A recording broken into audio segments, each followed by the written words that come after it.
appreciate it if you make sure you're muted and that your video is off also. And welcome, welcome, welcome. This is an awesome group tonight, and we are so pleased to have you, and I think you'll be very glad that you joined us as well. My name is Rita Townsend, and I'm co-hosting tonight with Dr. Deborah Viglione, and we are going to be focusing on gut health and the importance of your microbiome tonight, and I think you're in for a real treat. Dr. Viglione and I have been doing this for the last few months as we became acquainted with each other through a business association with a global health and wellness company. And we both share a passion to get information out there, really good, solid science, and provide information that people can really use to live their best life possible. So at the end, I'll give you some information on how to go back and look at our previous recordings. I'm going to start and bring Dr. Viglione on, and we're gonna start our slides. Hopefully everybody's ready to go. Actually, I should probably start them so I have control. Well, I don't know. There you go. Let me see. Got it? Let me see if I've got control. Is it? Oh, no. If not, I can get you on as. Yeah, I'll have to share and then turn it back to you. So if you stop the share, then I can share.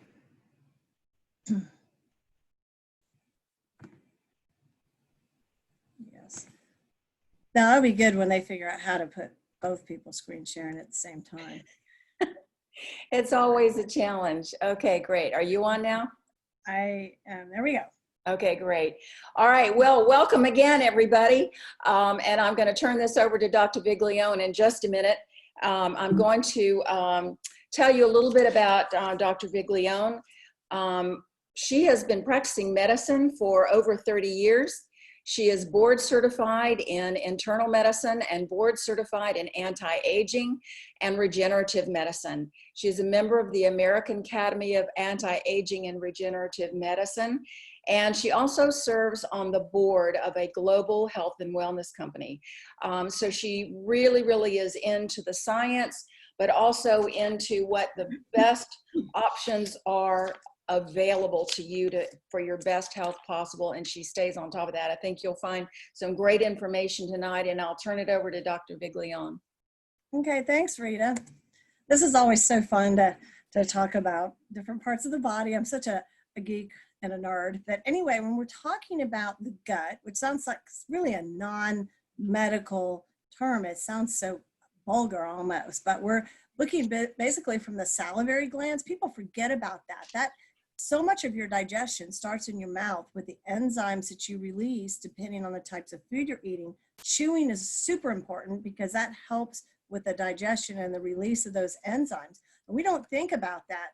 For instance, many of the mouthwashes that we use that are antibacterial, the dentists love them because they help prevent tooth decay, but they're actually destroying the microbiome in the mouth. And then if you swallow any in your gut, and it's actually making it's bad for your gut, and it's associated with heart disease, altered microbiome, and I can't get into that a lot tonight, but that shows you how important the mouth is, okay? Then you've got the tongue, the epiglottis that keeps you from inhaling your food, and your lungs, the esophagus, we've got the liver, important in digestion in multiple ways, but essentially detoxification of all the parts of our foods that aren't good for us. We got our stomach, then the first part of the small intestine is the duodenum. Gallbladder is hugely important because of the bile that it releases and how it helps digest fats. Pancreas is mostly proteins. Then we've got the large intestine you see in green, and the small intestine that we see in orange. And the small intestine is where we absorb the bulk of our nutrients, and the large intestine is where we absorb most of our water. So that's all really important. And what we're going to talk about, oh shoot, I forgot to turn that off, sorry.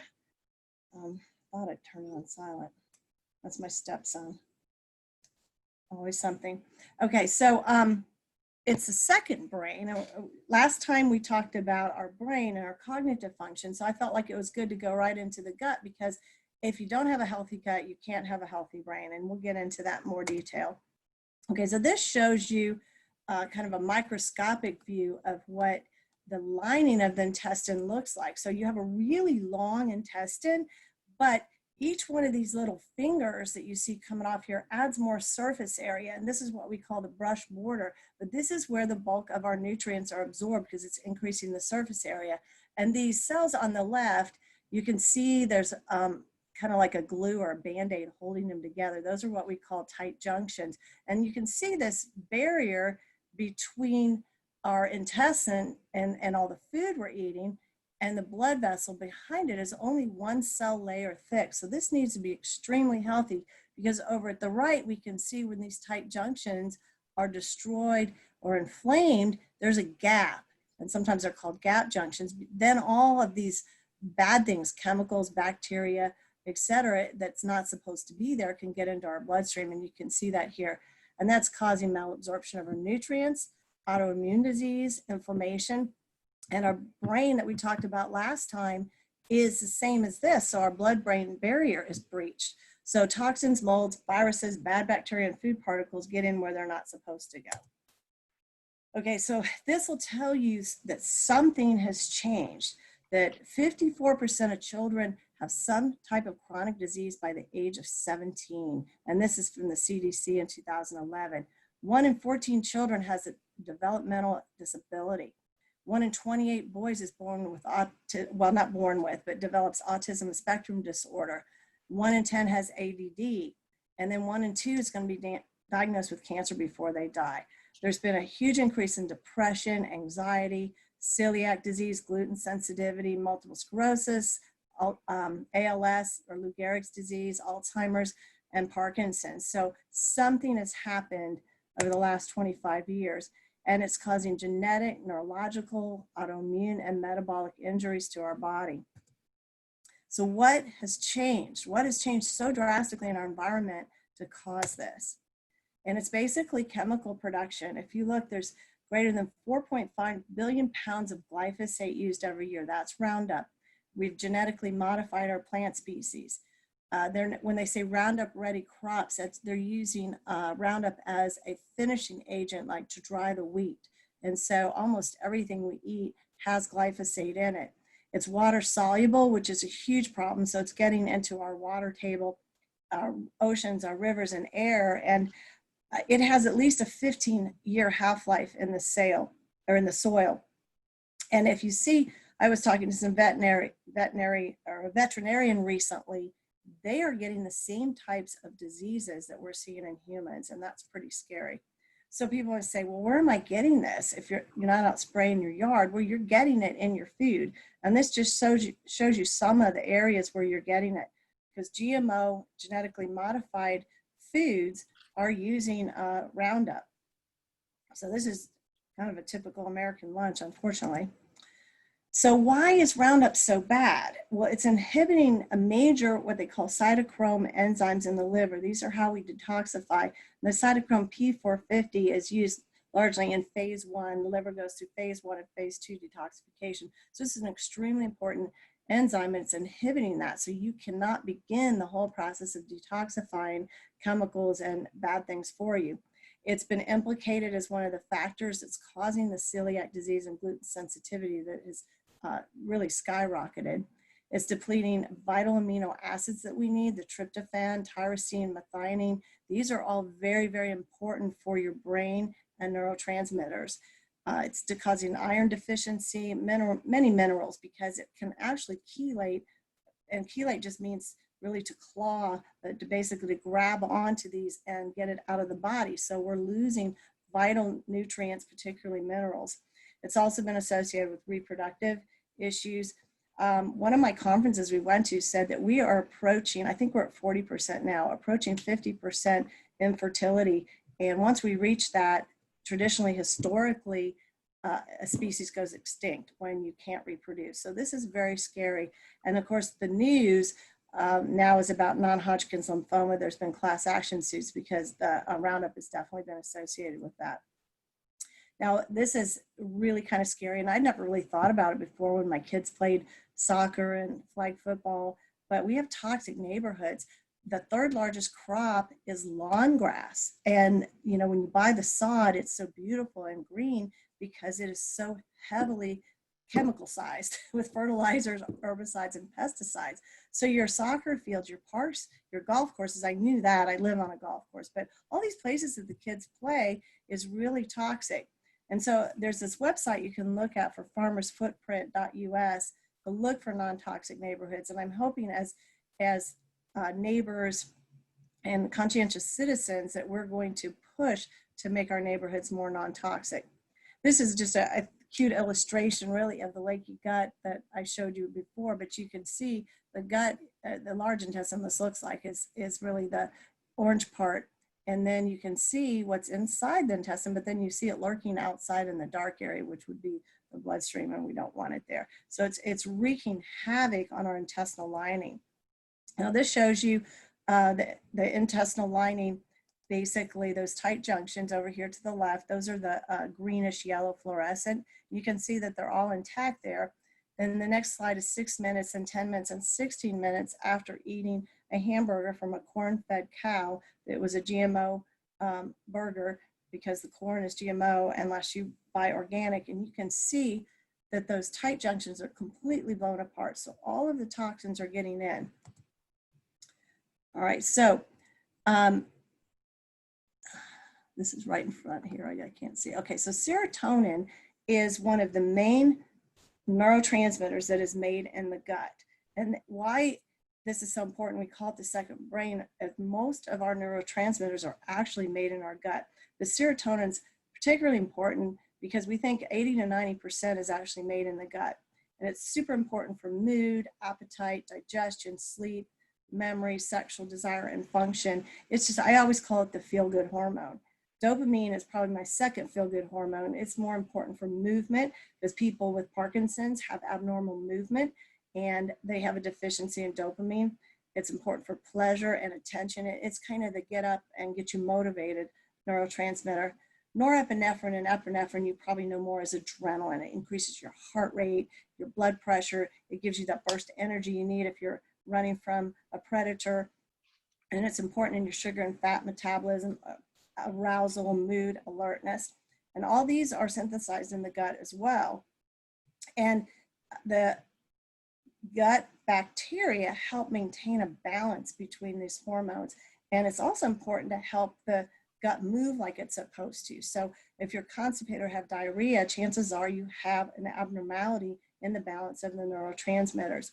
So, and it's super important how our nutrients are absorbed, our blood flow, our local immune system. We'll go into that a little bit more. And for some reason, my slides are frozen. I think you're in the wrong screen. Where am I? Yeah, I'm seeing your There we go. go. All right, so deficiency in serotonin has been associated with cardiovascular disease, irritable bowel syndrome, osteoporosis, autism, nausea, depression, fibromyalgia, sleep disorders, cognitive dysfunction. So it is a really, really important neurotransmitter. So these are other contributors that are destroying our microbiome. Infections, antibiotics. I mean, that's huge. And think about it, when you go to buy like chicken and your meats now, it'll say no antibiotics, because they realized that this was destroying our microbiome. They were feeding these animals antibiotics to help fatten them up and keep them healthier, but it was causing resistance in our bacteria and altering of our microbiome. I'm not sure I believe the labels that they're antibiotic free, but I hope that they're telling the truth. Our diet determines our microbiome so much. If you just eat, say, all meat, within days, your microbiome starts to change. If you're a vegan or plant-based, you have a more diverse microbiome because it takes more diverse bacteria to be able to digest all the different foods you're eating. Radiation is horrible. Medications, prescription medications particularly, are causing, wreaking havoc basically on our gut, that they're not good for our gut. Interesting that C-sections, there's a higher incidence of colic and actually, it's kind of sad, but lower intelligence quotient with people that were born from a C-section, because when you go through the vaginal canal, you get bacteria that are important for your microbiome and the neurotransmitters so your brain can develop normally. And then stress is horrible. Always stress causes more problems and allergies. So what's going on with our soil? One, it's lacking vital nutrients, and that is really because of the use of chemical fertilizers and over farming. Instead of doing different crops, crop rotation, and letting the land rest, we don't do that. We just throw chemicals on it, trying to keep producing the same crop over and over. And so our nutrients are very depleted compared to organic soil. It's full of chemicals. We went through, glyphosate is in there, and these chemicals are wreaking havoc on our immune system. So what are we going to do about it? We got to do something, right? We can't just go on like this. So this is new to me, and it's a new movement called regenerative farming versus organic. Like, I try to really buy most of my foods organic, but organic is just a list of 14 don'ts. Don't put this, don't put this, don't put this. But it's not necessarily repleting the soil and doing the things that we need it to. So that is called regenerative farming, where we're trying to make the soil nutrient dense again, and so that our foods are nutrient dense. And so we want to try to start supporting regenerative farming and looking for that label, not just the organic label. Okay, so the microbiome, we've been throwing that around, and that is basically the bacterial, viral, yeast, fungus balance in our intestines. And I can't go into a lot of it now, but everybody's so scared of this virus that's circulating right now. Well, guess what? The genetic makeup is 50% viral. We have viruses floating around in our blood. They're in our intestine. They're in the soil. They're part of who we are. They're part of our genome, our microbiome. We just don't want them to be out of balance with everything else. So you can think of our gut basically as a garden, and we need to give it the right nutrients so that we have the right microbiome and the right balance. So this is what we're going to do, and we're going to talk about how Rita and I and many others have chosen to try to combat this world of degenerating health by improving our microbiome. So the first thing we want to do is avoidance. We've got to decrease our exposure to pesticides best we can. You know, it's organic. I'm living on a golf course, and it's bad. I want to have a garden. I want to start growing my own food, but I have a well that waters my yard, and I'm afraid if I'm going to start a garden, I've got to cut off a section of my sprinkler, and I think I'm going to do that and raise my garden because I don't want that water hitting it. I'm going to have to water it with another source. And we want to diversify our exposure to outdoor environments. People tend to just exist in their house, and they go to work and back, and only maybe when they take a vacation do they expose themselves to something else. We need germs, we need bacteria, we need to go different places, experience different things, eat different foods. That will help diversify. And then, of course, I talked before, we want to seek out regeneratively grown foods. So we do need to diversify our diet. And you want to eat your local fruits and vegetables. Eating vegetables that are in season is good. Our body has a circadian rhythm. It's used to 4 seasons. You know, now we can pretty much buy food at any time of year, but our bodies really weren't designed to do that. So we should eat things when they're in season. We want to eat more wild fermented foods, which are prebiotics, and we're going to get into that more with Rita. One of the problems that I see in my clinic, because people's guts are so disturbed, is a lot of histamine, and fermented foods tend to be high in histamine. So you may have to actually do a prebiotic that we're going to discuss tonight. This fermented foods you may not be able to tolerate, but you can probably gradually introduce those into your diet as your gut improves and that intestinal lining gets back solid again. And we want to grow your own foods. This latest trend with our country has made me realize that maybe I need to grow my own food. So were you going to take over here, Rita? I can, yeah. Okay. Or do you want me to go through the slide? Yeah, go through the next couple slides. So basically, the function of the probiotic, which is really just the good bacteria in your intestine, is digestion. It has a big effect on metabolism because certain bacteria help you burn fat, like one L. reuteri. They found out that mice were much leaner when they had a preponderance of that bacteria. Absorption of nutrients, the immune system, Peyer's patches. This is where a lot of your immune cells are. And think about it, it's just like your nose. It's the first thing hit by foreign invaders, and you want that immune system to be strong. You don't want it to be active in the wrong way, which would be autoimmune disease. We talked about the neurotransmitters, the mood, the gut-brain axis. Let's see, I think that's it. Oh, and one of the ways we get allergies, especially food allergies, is the leakage of these undigested food proteins, fats, carbohydrates in the blood, undigested, and then we develop antibodies, immunity to it. And this just kind of goes through the probiotic, the different areas that are affected by the abnormal microbiome. And one of the cardiovascular health is huge. They've studied that extensively, and how having a healthy microbiome is extremely important for a good, healthy heart. So just have everybody take a look at that. All right, so Rita, tell us how we choose a good probiotic. All right, let me get back to, where did you leave me? Oh, I don't know. So I've used, well, she's looking for that, hundreds of probiotics through my history of medicine, because I've been in practice for over 20 years. We won't get into how long. And I've used these, and I've had okay results, even with some of the more marketed, really supposedly good probiotics. And the one that she's going to talk about and highlight tonight has made a tremendous difference in my practice. And a lot of that is because many of the probiotics arrive dead, because they're killed by, say, the heat and transport.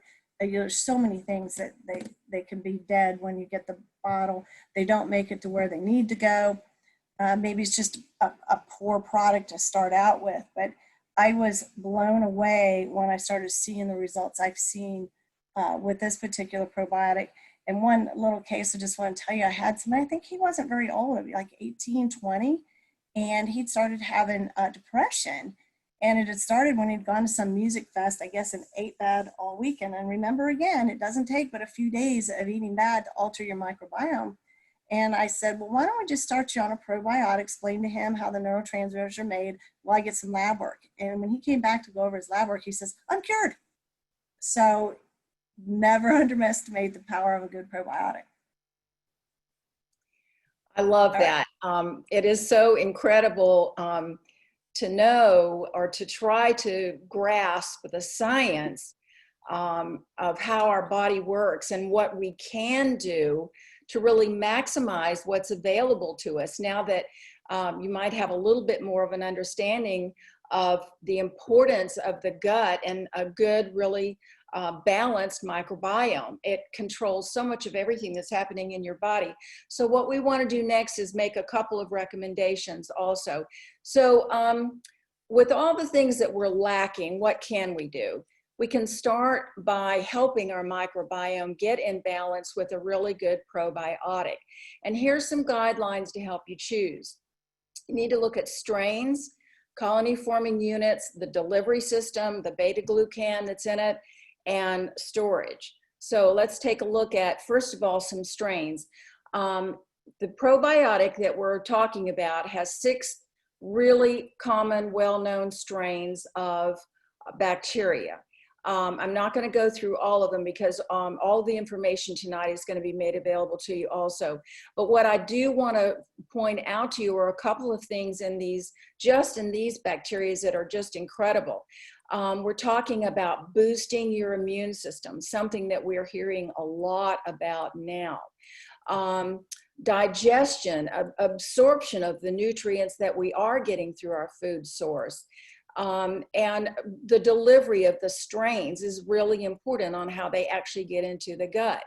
We're talking about infections and antibiotics, and decreases our autoimmunity. Fighting tumors, controlling yeast, lots of things that each one of these strains of bacteria are designed to do. So these 6 strains are combined in one particular probiotic that we're going to talk about a little bit tonight. So the probiotic that we're talking about tonight is very unique because it's freeze-dried, it's sphere in shape, it has a patented delivery system. It also colonizes past the stomach. a couple of things that people don't necessarily know about probiotics, and things that we really need to look for is really how it's delivered, how it actually gets to your stomach with the maximum amount of colony forming units, and the continual release as it travels through the small and the large bowel. And this particular technology delivers both into the small intestines and into the lower intestines. So we're going to talk a little bit about that. So this particular technology delivers 60 to 70% of colony forming units. A lot of us are really deceived by seeing massive numbers of colony forming units in a probiotic. Typically, about 4% of those colony forming units actually make it to your gut. With this system, with the coded and delivery, the technology here, it actually travels through your digestive tract and gets into your stomach and delivers about 60 or 70% of the colony forming units. And it continues the release, which is something you really need to think about. It also uses something called Wellmune. So Wellmune is a patented proprietary blend that is a proprietary ingredient. It's well researched. It's patented with about 12 research studies. It primes your immune system as it's going through your gut. It decreases inflammation, reduces the duration of colds and flus. I mean, how incredible is that? And it's known to improve the mood. So when you start looking at a probiotic that has all of this going for it, that's really where you want to look at. And the beta-glucan is simply a soluble fiber that is linked to improving cholesterol levels and boosting heart health. It's actually called the Heart Healthy Fiber. And lastly, this particular delivery system is designed to not require refrigeration, as so many of them do. So you can really have your probiotic available to you at any time that you really prefer to take it. So huge improvement over what we used to think about in terms of what kind of probiotics are available, how they're going to get into the microbiome and really do the job, and how it's actually going to work when it delivers the 60 to 70% of the colony forming units. So really important to understand the difference. So before we go into the prebiotic, I want to ask Dr. Viglione to share a little bit about the differences. We get a lot of questions about the difference between a probiotic and a prebiotic. Why do I need both? So Dr. Viglione is going to share a little bit about that before I actually go into the product specifics. Okay, we like to use that analogy of a garden because you can plant the seeds, but they're not going to grow unless you have sunlight, water, and nutrients or fertilizer. And it's the same with humans. Now, back 20, 30 years ago, I would give a probiotic with a little bit of some of the prebiotics in it and expect the gut to heal in a matter of months, and then you'd be on about your business and just eat really healthy and continue to keep your microbiome healthy. But what's happened, really probably because of the Roundup we talked about, that's no longer working. You can't just take something temporary, and if you just do a probiotic and you stop it, that good bacteria tends to go away very, very quickly. You've got to have the fertilizer, the sunlight, the water to feed it and keep it in place. And so now you really need that 1-2 punch because one by itself isn't going to work as well. So go ahead. So let's look a little further into this prebiotic and what it does. I love this. It helps you feel less hungry. We all want that. It supports that healthy, balanced microbiome that we've been talking about. It helps prepare the... I lost you, Rita. Somebody say... Yeah, let us know. Are we still on? Yes, you are. You're still I on. can hear you just fine. Okay, great. Thank you, guys. I don't know what, maybe it's your side, Deb. I'm good. So I'm going to go ahead. So the prebiotic helps you feel less hungry. It supports that healthy balanced microbiome that Dr. Biglione was sharing about. And I think you're probably understanding now how important that is. It feeds that probiotic. It works more effectively when it is prepared. It supports healthy digestion, promotes bowel regularity, and it helps balance blood sugar levels. The particular prebiotic that we're talking about tonight, I want to bring out one thing about this prebiotic. It tastes amazing. You can mix yourself a little afternoon drink, tastes a little bit like tangerines, and it's absolutely delicious. You can mix it with some other things too, but here's a little glimpse at some of the active ingredients in it, and I'll tell you a little bit more about what they do. The chicory root helps absorb water, which is what you need to actually get that soluble fiber to act. So it helps relieve constipation and get your good stools. So it naturally ferments the intestines and it encourages that good bacteria to grow, which is so important. It helps improve the microbiome, just this one ingredient now we're talking about. And it helps in weight management, and it stops that leaky gut that Dr. Biglione talked about earlier. Helps remove toxins, stabilizes blood sugar, lowers cholesterol, increases calcium absorption. So the brown seaweed, again, improves the good bacteria in the intestines.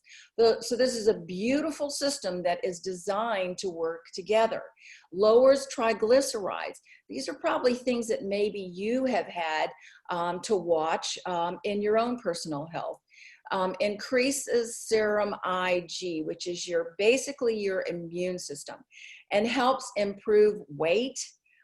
We hear that word throughout the use of probiotics and prebiotics. I love that. The taste cells in the gut, which tell the brain, this is amazing, to choose healthier foods, and helps you feel full quicker. So do you see how all of this kind of comes together and makes a beautiful picture, not only on balancing the gut health and getting your microbiome to do everything that it needs to do, but the result of that is things like bloating and weight control, a lot of things that are just kind of like everyday things that we just take, we just accept that we can't really change, and now we know we can. So I hope that the information that we've shared tonight, it's a lot of information, but what we'd like to leave you with is a better knowledge of what the microbiome is doing for your overall health and how important it is when it talks to every system in your body to keep you healthy. So, Dr. Biglione, do you have anything else to add? Okay, I think she's still on silent. I'm going to go ahead.